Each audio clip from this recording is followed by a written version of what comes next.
ওনার মেয়ে, আল্লাহ তাআলা আমাকেও দুইটা মেয়ে সন্তান দান করেছেন। আমার মেয়ে, ওনার মেয়ের সম্মান মানে আমার মেয়ের সম্মান, মানে আমাদের মেয়ের সম্মান।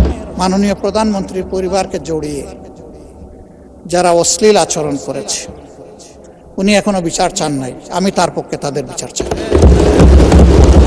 আমি শুধু এতটুকু বলবো যে ভাই, অতীতকে স্মরণ রাখা ভালো, ইতিহাস শিক্ষা ভালো, কিন্তু ইতিহাসকে নিয়ে পড়ে থাকলে আমরা নিজেরা ইতিহাস তৈরি করতে পারবো না। ইতিহাসকে ইতিহাসের জায়গায় রেখে আসুন আমরা এগিয়ে যাই। এখানে আমাদের দেশের যে জামাতের আমির সাহেব, উনি বলতেছে জোর করে লয়ে গেছে গা। তারেক রহমান সাহেব বলতেছে, প্রধানমন্ত্রী আপনারও মেয়ে আছে, আমারও মেয়ে আছে, এই মেয়েটাকে নিয়ে গেল কি উকিলাতি, পরে হুনতাছি ছেলে মেয়ে প্রেম করে গেছে।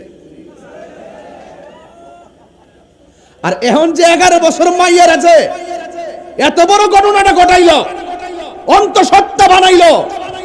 আরে তদন্ত তো হবে, যেই করছে কুলাঙ্গারের শাস্তি হবে। কিসের কওমি, কিসের আলিয়া, কিসের স্কুল, কিসের কলেজ, কিসের ইউনিভার্সিটি, কিসের মক্তবের হুজুর, কিসের স্কুলের হুজুর, কিসের স্কুলের শিক্ষক, কিসের প্রাইমারি শিক্ষক, কিসের অ্যাডভোকেট আমি দেখবো না। আমি বলবো যারা এই সমস্ত ন্যাক্কার কাজ ঘটাইছে, অনতি বিলম্বে তদন্ত সাপেক্ষে তাকে গ্রেফতার করে দৃষ্টান্ত শাস্তি দিতে হবে। এখন আমি এই কথা কইছি দিকে সব কওমি মাদ্রাসার হুজুর আমার বিরুদ্ধে লেগেছে। আমি বলি কওমি মাদ্রাসার বিরুদ্ধে। আরে বেটা, আমি ব্যক্তির দায়ী প্রতিষ্ঠানকে দেই না। আমি বলতেছি যেই হোক, অন্তত পক্ষে আপনি তো প্রতিবাদ করতে পারেন।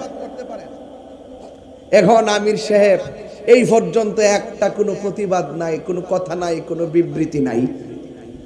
তাইলে বোঝা গেল এদের মুখে ইসলাম আছে, অন্তরে ইসলাম। ফরের বেলা হইলে নাউজুবিল্লাহ, আর নিজের বেলা হইলে আলহামদুলিল্লাহ, গনিমতের মাল।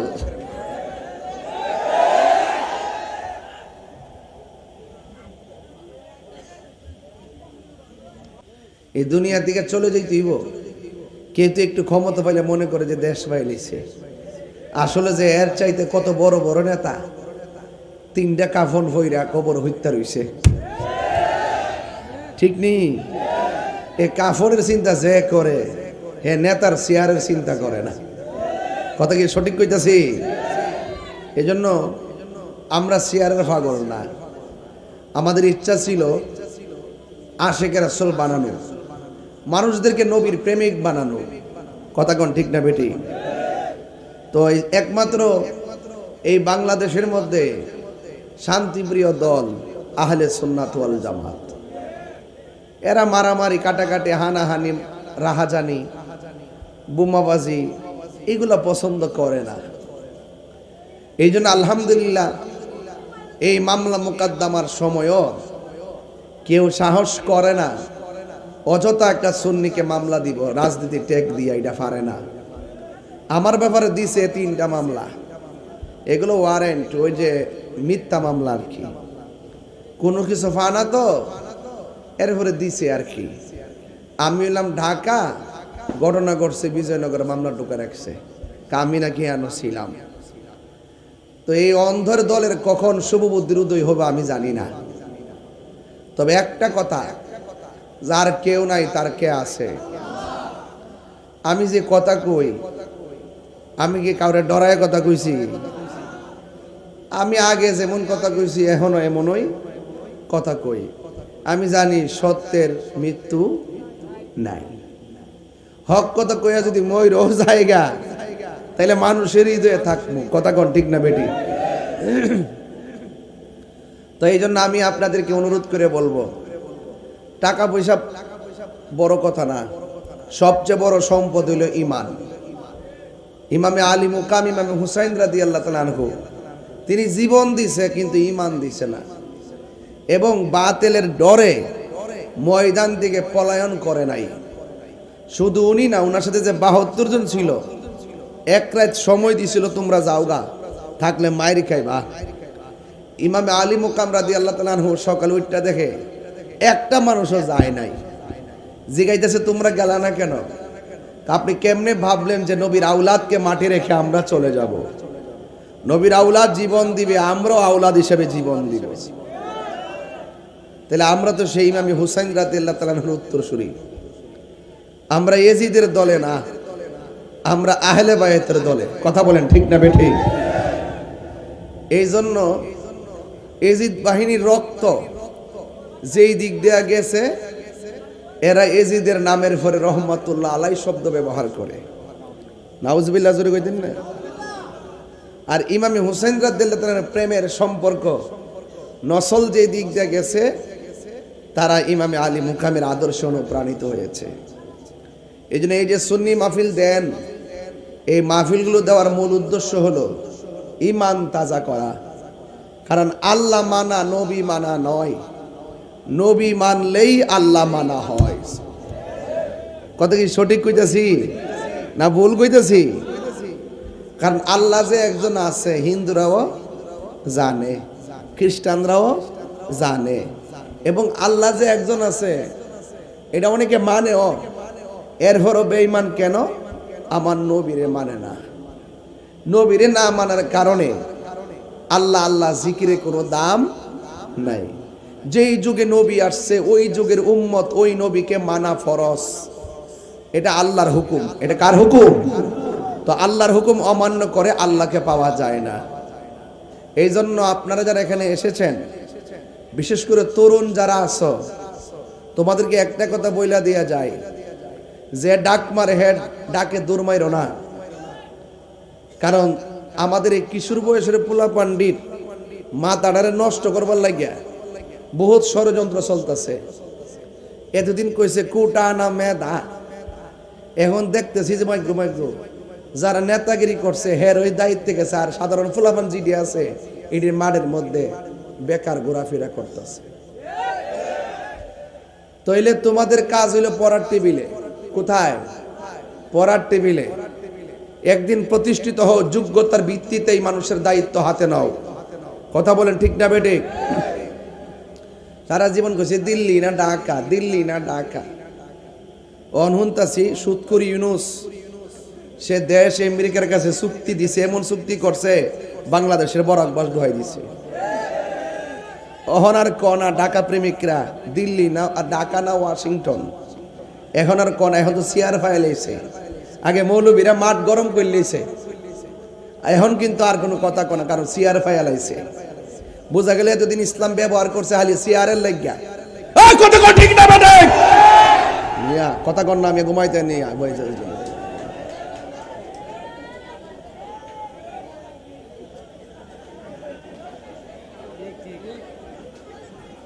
মেজাজটা আরাম হয়ে যায়। আপনারা কি আমার প্রতি অসন্তুষ্ট হইছেন?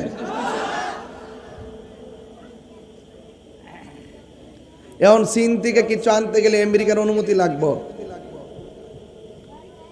রাশিয়া থেকে তেল আনতে গেলে আমেরিকার অনুমতি লাগবে, আলু আনতে গেলে আমেরিকার তারুন লাগবে, ভুট্টা, দুধ জাতীয়, পাম অয়েল সব আনতে হবে এদের কাছ থেকে।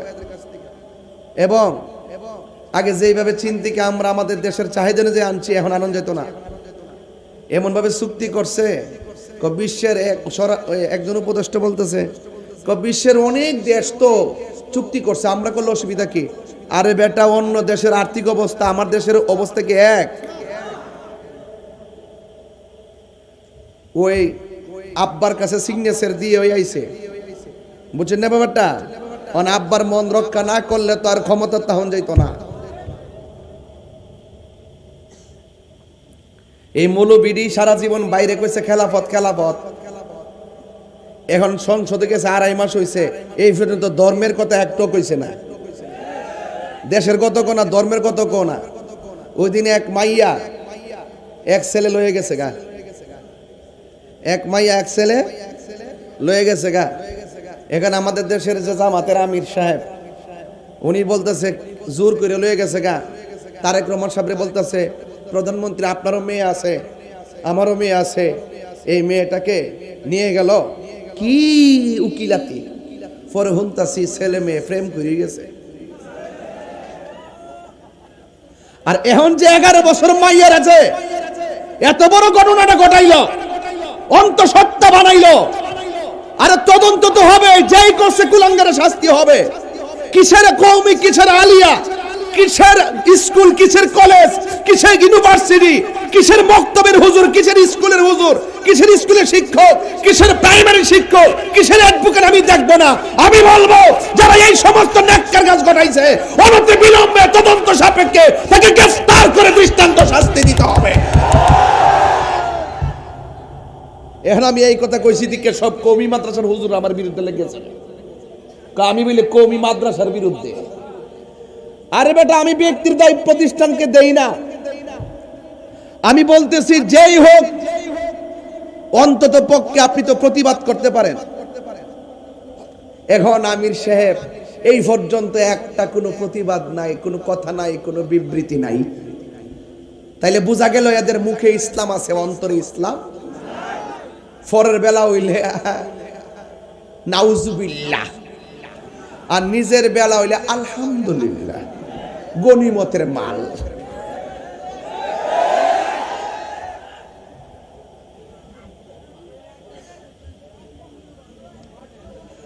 আমি মাননীয় প্রধানমন্ত্রীকে বিনীত অনুরোধ করে বলবো, আপনার পাশে বৈশা যেভাবে মাথাতে হাত বুলায় দোয়া কইরা দেয়, সুযোগ পেলে হেরাই কিন্তু আমরা বড় কষ্ট দিব।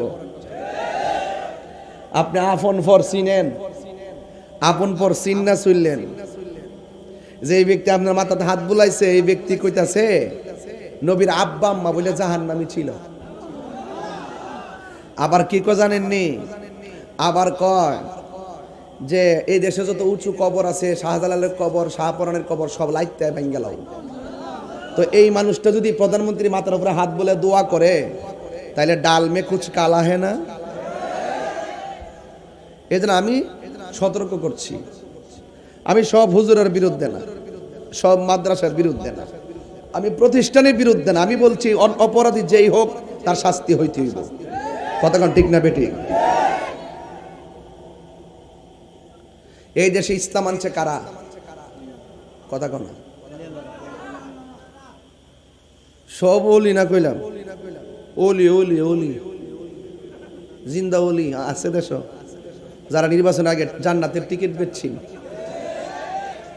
ওহন বাজার আর দেখতাছি না, এটা কয়ে গেছে খেলাফত খেলাফত কইছে, ইসলাম কায়েম করব, কি বুঝান বুঝাইছে উম্মা। ওহন জায়দি কি সুন্দর মিষ্টি আলোচনা।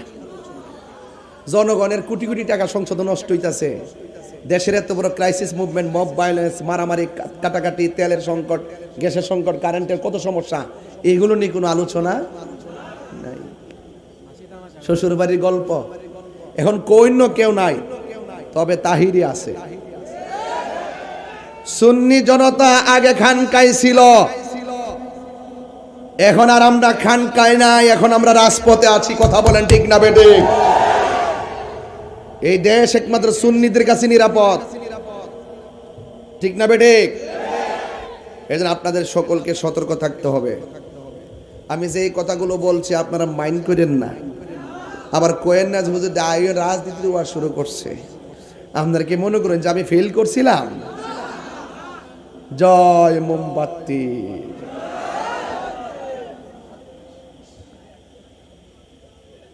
বাটফারি করে না নিছে এজেন্ট মাইরা কেন্দ্র দখল কইরা, নাইলে দিসলাম গুম হারাম কইরা। সারা দেশের মানুষ জানে তাহিরি হুজুর সংসদের ভিতরে না থাকলেও জনতার ভিতরে আছে। আল্লাহ যা করে বালা লেগে করে কথা। ওই যে ধর্মের লেবাস দ্বারা কতগুলা যে গেছে, তার সামনে গেল সেতুল তুলি, আমির হামজার মতন বেটা 2000 ভোট পাওয়ার যোগ্য, দেখলে আমার সেতুল তুলি।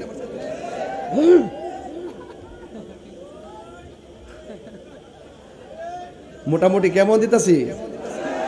ঠিক আছে রে পোলা ভান্ডি, আমার পোলা ভান্ডি করে আজ নারে তাকবীর, নারে তাকবীর, নারে রিসালাত, নারে গাউসিয়া, আহলে সুন্নাত ওয়াল জামাত, কুরআন সুন্নাহর আলো, হো মিলাদ কিয়ামের আলো, নীরব না বিপ্লব, নীরব না বিপ্লব। আমার সোনার বাংলায় সন্ত্রাসীর ঠাঁই নাই। কথা বলেন ঠিক না বেডি? রইসুদ্দিনের বিচার এই দেশে হবে ইনশাআল্লাহ। হবে কি হবে না বলেন? আমি বাচ্চা থাকলে হবে। হবে যেই পুলিশ পানি দিতে যায় পানি দেয় নাই, তার ছবিটা আমি মার্ক করে রাখছি। এটা ইয়েজিদি আচরণ করেছে। প্রত্যেকটা ডিপার্টমেন্টে মির্জাফর থাকে।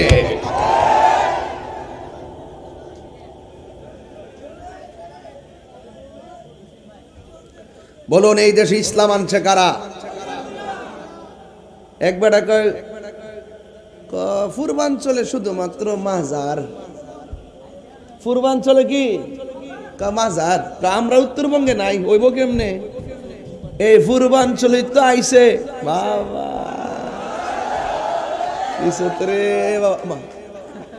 ওরে আগুন না মাশাআল্লাহ, ঠিক আছে ব্যাখ্যা দেবো ভাই, এটা কামে লাগবো। প্রতি ইউনিয়নে সুন্নি প্রার্থী দিতে হবে, প্রতি ওয়ার্ডে ওয়ার্ডে সুন্নি প্রার্থী দিতে হবে। কারণ আমরা দেখছি সবাই আমরা ব্যবহার করে, কিন্তু আমাদের মনের কথা সংসদে কেউ কয় না। একটা আছে ফজলু ভাই, একবারে ফাটা কেষ্ট, কথা কোন ঠিক না বেটে?